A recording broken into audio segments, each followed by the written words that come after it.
Hello Kitchenatics, tayo ay gagawa naman ngayon ng ating spring rolls na napakalutong.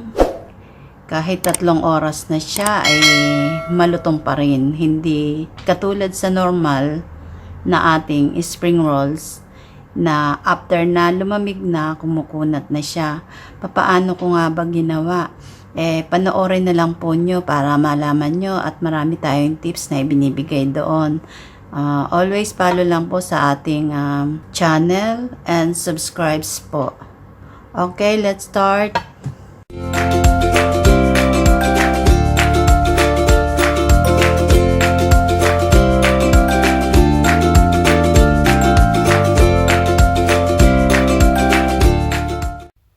Tayo po ngayon ay gagawa ng lumpia embutido.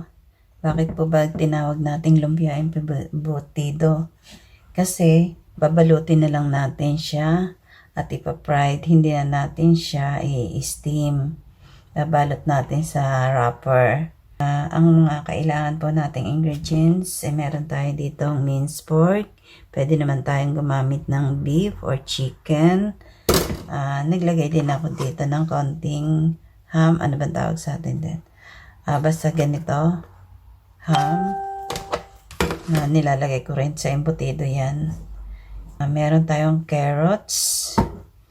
Meron tayong celery. Eggs. Bell pepper. Raisin. Onion. Meron tayo ditong mushroom. Pinry ko na siya sa butter. At meron din tayo ditong nor, pero vegetable lang siya. At salt and pepper. Ang carrots po, ginadgad ko lang dito sa ating gadgaran. At syempre yung ating wrapper. Meron din tayong oil for frying. So, start na po tayo maghiwa ng ating mga vegetable.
Ito po yung dadagdag na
kailangan siksikin natin na ganito.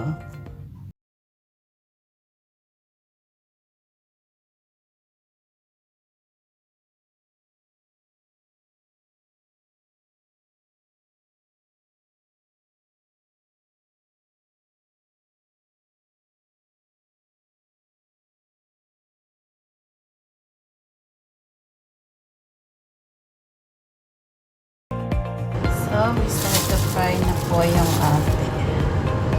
ating spring roll.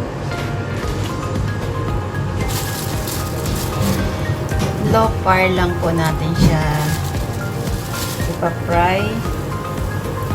Pag nag-light brown na siya, tatanggalin ulit natin para i-rest natin siya ng mga 15 minutes.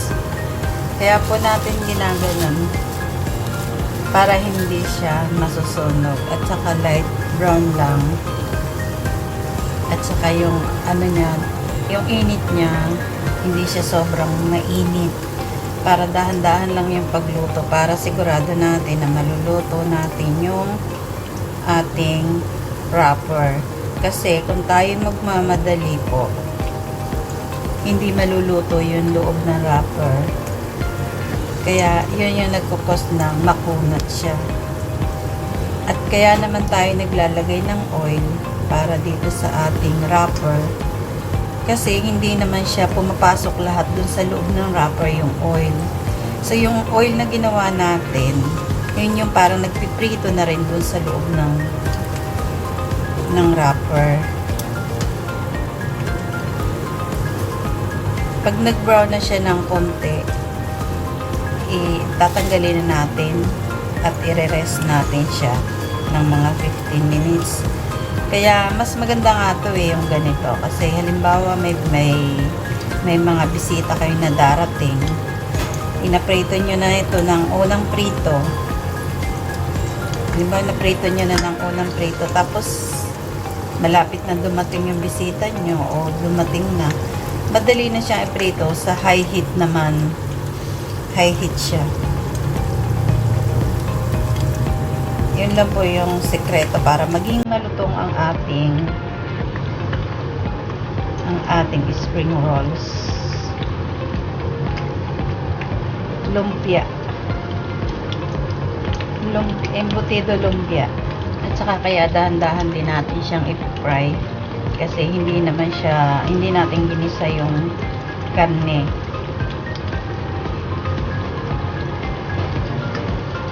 Kung igigisa kasi natin yung karne, yung texture niya, pag kinain natin, parang naghihiwa-hiwalay siya. Naghihiwa-hiwalay yung karne. Pag kinagat natin, parang nahulog. Ito hindi, buo pa rin siya. Huwag lang sobrang lamas yung gagawin ninyo. Kasi pag once na nilamas nyo ng sobra, ang mangyayari naman, sobrang tigas naman ng karne. Kumukunat siya, parang na siyang fishball. Meatballs.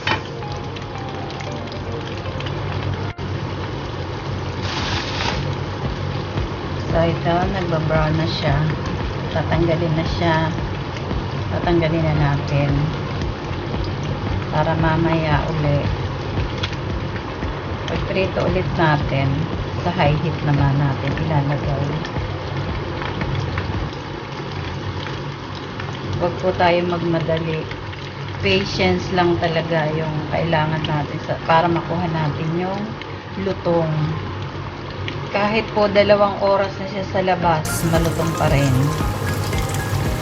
Hindi siya katulad ng normal na spring rolls natin na after 30 minutes o pagkatapos niya lumambing, wala, kulubot na siya at saka makunat na. Ito okay na. Puprito na lang ulit natin mamaya.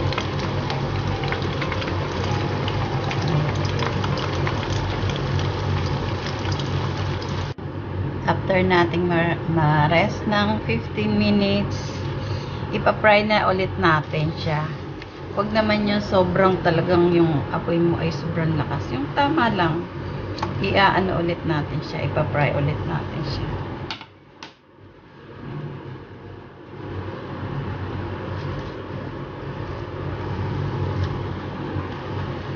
Pwede namang dire-diretso yung fry nyo sa mahinang apoy lang. Pwede yun. Kung may bisita ka, kaya ko lang pinaray ng ganito. Kung sakali may bisita kang darating na gusto mo namang masarap na matikman nila na crispy yung iyong second fry mo siya. Pero pwede po ang isang beses lang. Pwede naman yun. Ito kasi madali na i-prito. Parang iba-brown mo,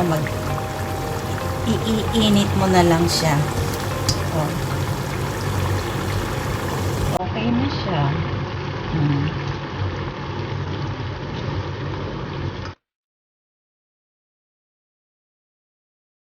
Oh, ito na po yung ating spring rolls na second fry na. Basta tandaan lang po na patience lang. Kailangan siguro sa unang pagpiprito natin, dahan-dahan lang talaga para makuha hanggang ilalim ng spring roll wrapper ay luto siya. Pwede siyang dire-diretso ng prito kung gusto nyo kasi hanggang 2 hours, 3 hours malutong pa rin to. Hindi siya kumukunat. Basta siguraduhin nyo lang na talagang luto yung inyong loob, yung hanggang ilalim. Kasi kung nagmamadali kayo, masusunog lang siya, nagiging brown na, pero yung ilalim niya, hindi siya luto, kaya nagiging makunat. Thanks for watching po. Just subscribes. Just follow and subscribes lang po. Thank you. Ito po pala, may pahabol tayo, kasi nakain na namin ito naman yung tira namin. After 5 hours po, tingnan nyo naman, still malutong pa rin.